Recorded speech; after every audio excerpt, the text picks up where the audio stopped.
Hi, my name's Francesca Epp, and today I'll be discussing my poster presentation, Cash Cows and Buffalo Banks, an assessment of traditional large ruminant farming behaviours in Lao People's Democratic Republic.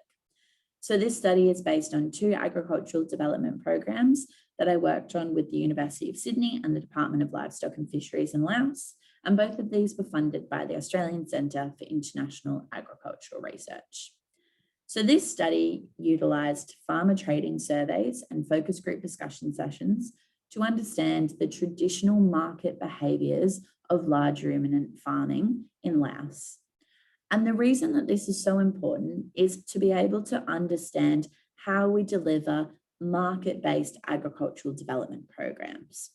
And this isn't just applicable to agricultural development, but to all development programs, where practitioners have to understand the cultural factors that influence behaviour in order to develop and present programs that will actually have any legacy and promote any uptake by the beneficiaries that it's presented towards. So what we were seeing in this study here is that farmers in Laos weren't following traditional market behaviours. And what I mean by traditional market behaviours is fattening your large ruminants until their highest sale point and then selling them off as an economic activity, so using that for financial gain. Instead, what we're seeing in Laos via this study is that Lao farmers don't consider themselves to be farmers. And instead of following this economic activity of farming, it's a custodian way of life. So farmers are living and promoting farming activities as a form of socio-cultural way of living.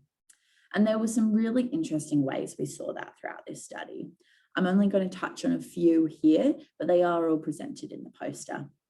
One of the really interesting things we were seeing is the familial passing down of large ruminants. So most of our farmers in our focus group discussion session were saying they had inherited their large ruminants from their parents. And in this sense, it was considered disrespectful to sell off those large ruminants until it was actually a needs-based sale rather than an economic sale.